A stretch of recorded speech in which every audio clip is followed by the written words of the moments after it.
morning everyone. My topic is an psychological perspective and biological perspective. So the first one is the psychological perspective. So psychological perspective looks at how a person's mind, mental health, and personal experiences can influence them to commit a crime. It is focused on the people through emotions and past experiences shape their behavior. So, psychological perspective, by looking at a person's mind, mental health, personal experiences, we will know if there is a chance of that person committing a crime.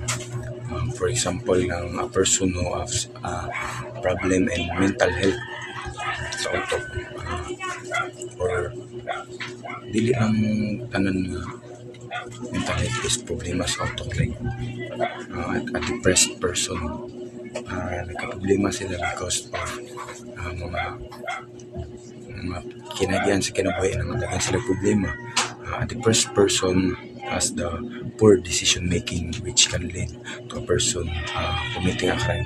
So that is the psychological perspective.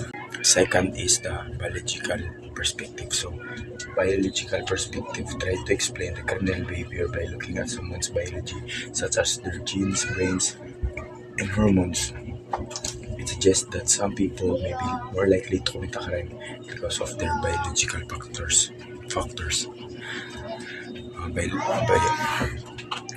Biological perspective. By looking at someone's genes, brains, hormones, we can identify if a person is more likely to commit a crime.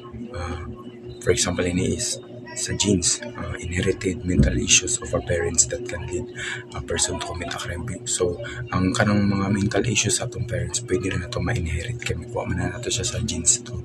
Ang person with the nesek sa utok is nadyo chance more likely to commit a crime because they cannot make their own decisions clearly. Ayun. Brain predispositions can influence a person to commit a crime because ang tao brain predispositions may chance na they are more aggressive, okay?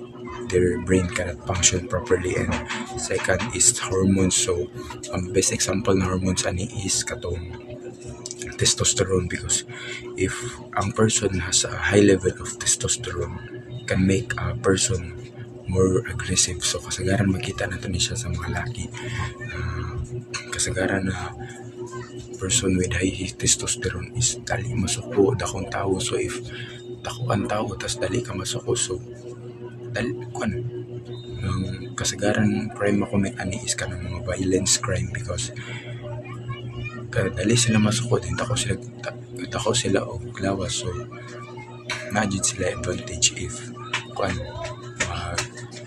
mo agresibo sila binuangan nimo. So if masuko sila dali, dili sila ka make decisions na sakto kay kuan man sila, dali naman sila masuko, mag-rage naman din sila. So may chance yun na pwede ka nila mapatay if binuang ka sa mga taong high testosterone because aggressive na sila, dali sila masuko, dali sila ma-triggered. So that is the biological perspective.